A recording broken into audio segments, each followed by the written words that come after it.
बुद्ध, बुद्ध, जल्दी चाहिए, नहीं तो अनर्थ हो जाएगा।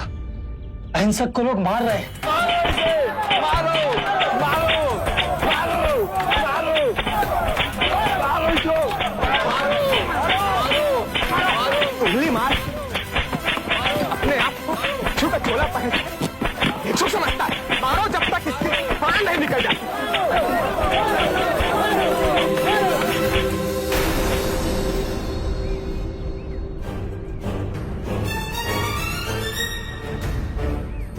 बुद्ध, क्यों इस हत्यारे अंगुलीमाल की रक्षा कर रहे हो?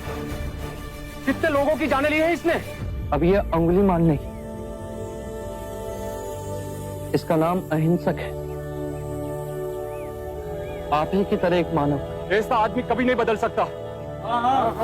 सही बात, सही बात। ये बदल चुका है, बस आप सब इसे अपनी पुरानी दृष्टि से देख रहे हैं। यदि ये अंगुलीमाल होता तो क्या आप में से किसी में भी इतना साहस या बल होता कि आप इसे एक उंगली भी लगा सकते? ये आपका वार खाता रहा, क्या इसने आप पर पलटकर वार किया? क्या ये परिवर्तन आपको नहीं दिखा? आज इसने अपना लहू बहा, अपने सारे बुरे कृत्यों को धो डाला, आपके प्रत्येक वार को प्रेम से स्वीकार किया,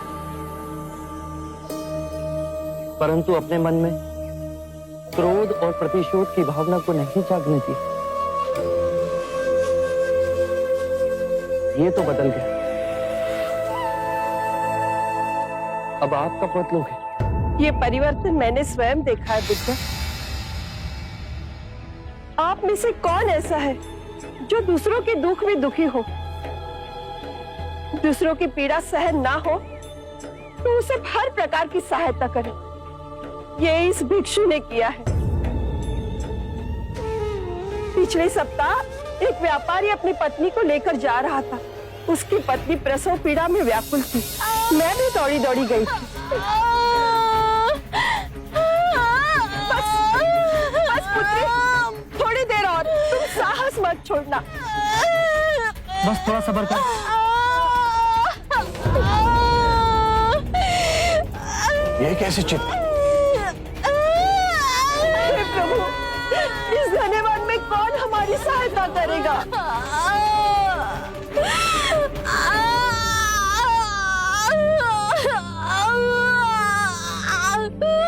क्या हुआ बहन? इस स्त्री को प्रसव पीड़ा उठी है और इस घनेवन में हम कुछ भी नहीं कर पा रहे। कब तक ये कष्ट भोगेगी? कहीं इसके और इसके बच्चे के प्राण न चले जाए। ऐसा नहीं होगा, मैं स्वयं अपने गुरु के पास जाऊंगा, तो अवश्य मार्ग बताएंगे। शीघ्र ही आइए। व्यथित हो अहिंसक मेरे समक्ष आए और मेरे पैरों में गिरकर रोने लगा। शक्य नहीं, एक स्त्री गहन प्रसव पीड़ा में, उन्हें कुछ हो गया तो आप ही कुछ ऐसा मार्ग बताइए जिससे मैं उन दोनों की रक्षा कर सकूं। दौड़ के जाओ और उससे कहो, बहन, जिस दिन से मेरा जन्म हुआ है मैंने जानबूझकर किसी भी प्राणी को कष्ट नहीं पहुंचाया, हानि नहीं पहुंचाई।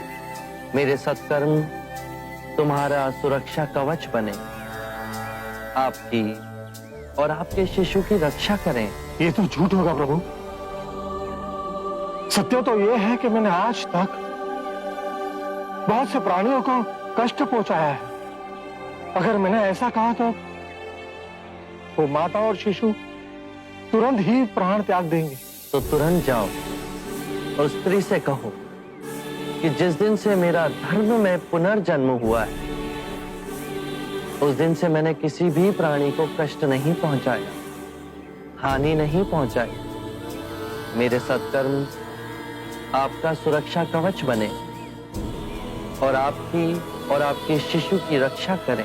मेरे निम्न सत्कर्म उन्हें बचा लेंगे।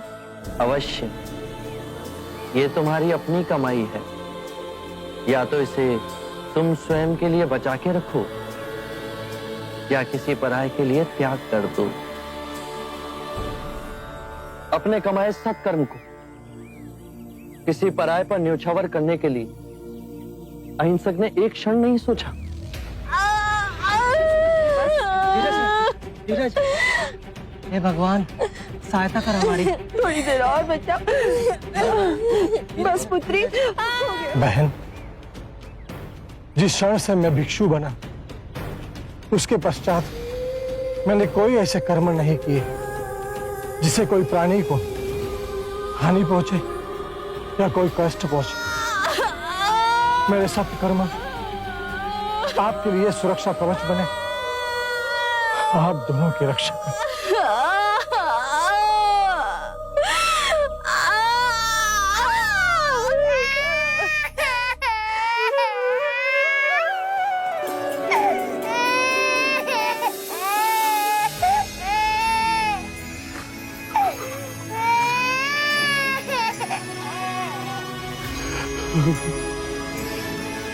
दूसरों के दुख से दुखी होने वाला किसी को क्या दुख दे सकता है?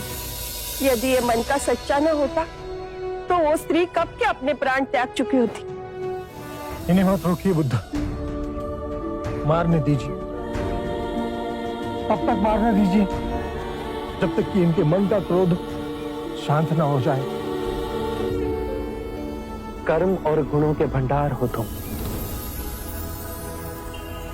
आज तुमने अपने नाम अहिंसक को पूर्ण रूप से जिया है। बुद्ध सत्य कह रहे हैं। अहिंसक बदल चुका है। हम सब गलत थे, हमें क्षमा कर दीजिए।